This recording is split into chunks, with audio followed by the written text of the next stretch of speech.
Ване Трајков е новинар од Струмица, кој пред неколку години работел емисија за успесите на 16-годишен струмичанец, кој во редакцијата му дошол со медали за освоено второ место на тениски турнир во Холандија.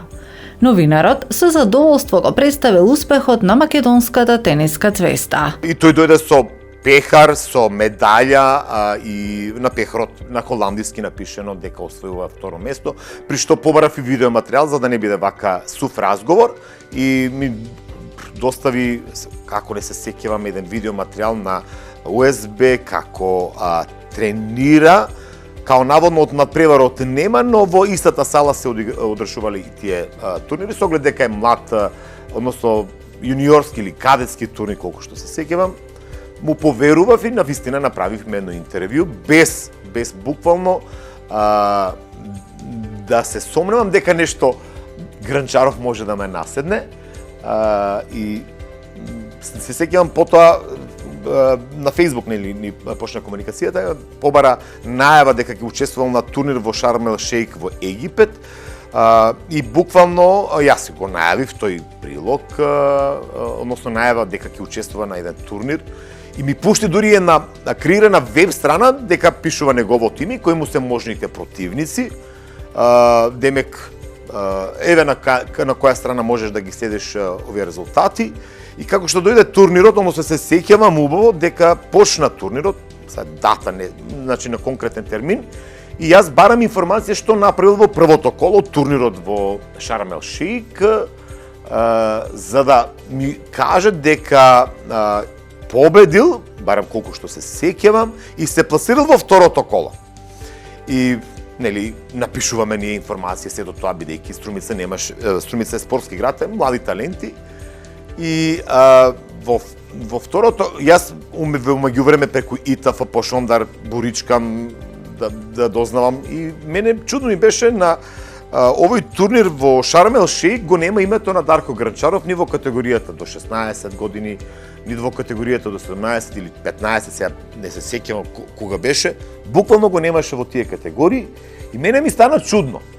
И јас го барав, освен оваа веб страна, и му пуштам како прилог дека зошто го нема на страната на Интернационалната тениска федерација ИТФ за турнирот кој што беше во јуни, и тој не ми одговара. И веќе почнав да се сомневам, односно да барам информација од неговите најблиски. Уво се сеќавам дури некако стапав во контакт со сестра му, за да сестра му ми ја даде информацијата. И отпосле дека морал да го прекине турнирот заради болест на неговата мајка. Следеле настани кои покажале дека се работи за голема измислена приказна. Наседнав, сериозно морам да ви кажам дека наседнав на фактот дека младо момче може до тој степен да оди, никој не ми веруваше дека до тој степен ќе оди, па и лично да се појави на телевизија, да зборува во рамките на емисијата Виспорт како се случувало тој турнир во Холандија. Тоа беше единственото телевизиско или видео или аудио интервју автентично од негова страна.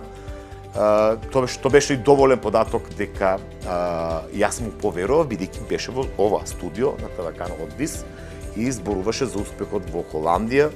И така настана таа приказна за кој што и јас во тие моменти воопшто не бев свесен дека може Дарко Гранчаров да ме лаже и јас да наседнувам на дезинформација и да пласирам дезинформација на јавноста. Од сегашна гледна точка само би кажал дека мора да се биде предпазлив, да се проверува од многу аспекти одредена информација. Јас отпосле се ја сватив грешката, можев во најмала рака да се јавам во Македонската тениска федерација, да ми кажат кој и што е Дарко Гранчаров и дали воопшто бил на одредени турнири.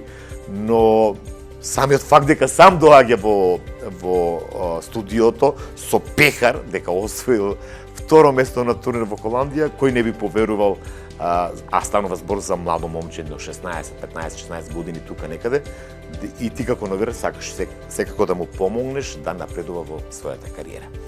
И ден денеска може да се дебатираат мотивите на младиот струмичанец да приреди една ваква новинарска патка, на која наседнаа и други медиуми на национално ниво. Денес првата јадица се социјалните медиуми.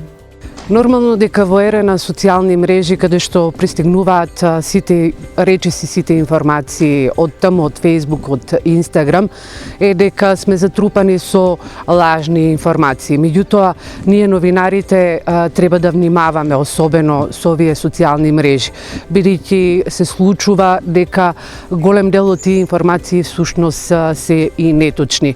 Кога се објави некоја информација, новинарите треба да внимаваат, да ги проверат тие информации. Се случува одредени медиуми да ја пласираат информацијата директно постирана од некој човек од социјалната мрежа.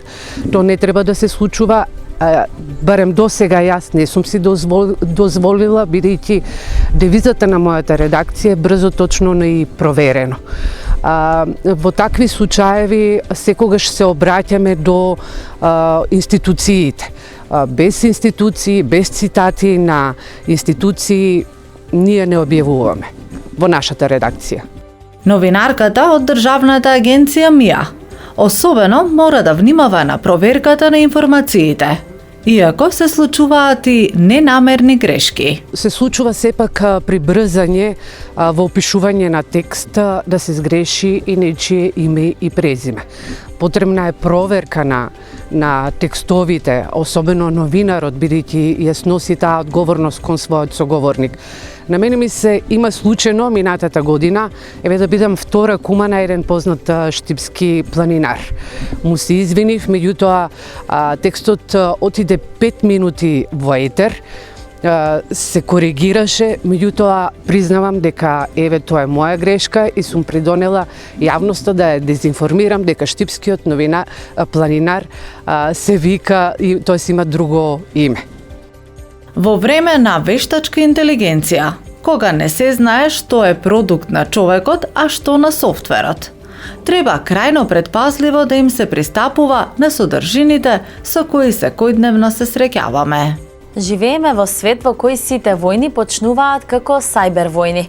Тоа е комбинација на добро координирани кампањи со дезинформации, но поентата на модерната пропаганда не е само дезинформирање. Особено во време на војна, вистината е драгоцена, а пропагандата е многу повеќе од туркање агенда, но со спротивставување на обидите за исцрпување на критичкото мислење, вистината не може да биде уништена. Всушност, дезинформациите се еден од клучните предизвици во современото новинарство. Според некои статистики, 90% од новинарите сметаат дека дезинформациите имаат големо влијание во новинарската работа. Затоа, новинари, проверувајте, не избразувајте и со етика. Спротивставете се на дезинформацијската епидемија, која представува закана за довербата на публиката во медиумите.